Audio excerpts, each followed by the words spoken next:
This is another one of those questions that people ask me all the time. And I have to tell you, it's not an easy question to answer. But it's a good one to ask. And if I was you, I'd be asking it. Now, the first thing you need to understand about valuation or worth of your case is that you can't think of ICBC cases as being worth a specific buck. You have to think of them as being worth within a given range, from 1 to 5 type of thing.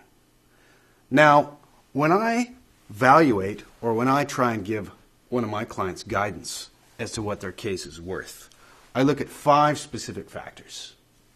Firstly, I look at the type of injury that they've suffered. Is it a whiplash?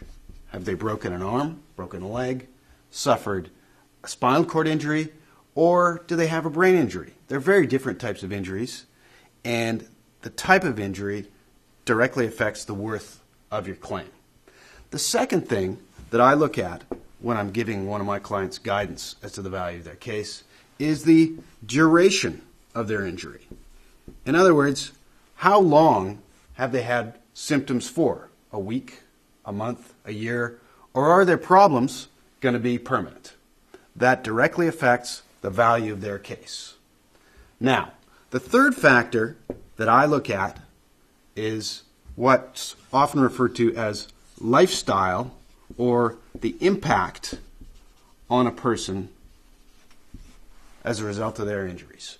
And when I'm talking about lifestyle or impact, I'm talking about your ability to work, your ability to do things around the house, cooking, cleaning, taking out the garbage, your enjoyment of hobbies and sports that you were into before the accident, and your relationships with family and friends. That all rolls into what I refer to as lifestyle or impact on your ability to enjoy your life. The fourth factor that I look at is income, or your loss of wages.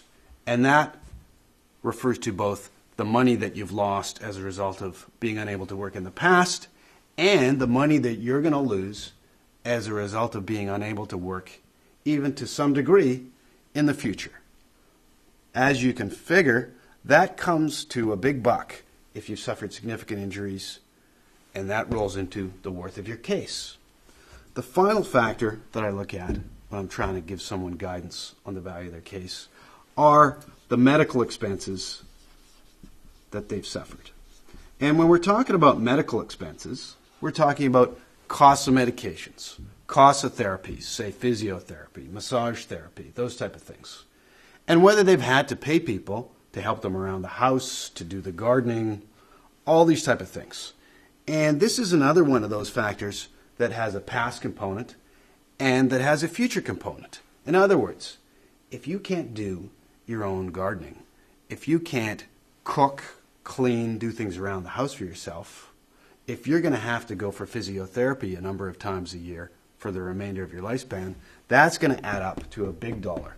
And all that needs to be taken into consideration when we figure out the worth of your case.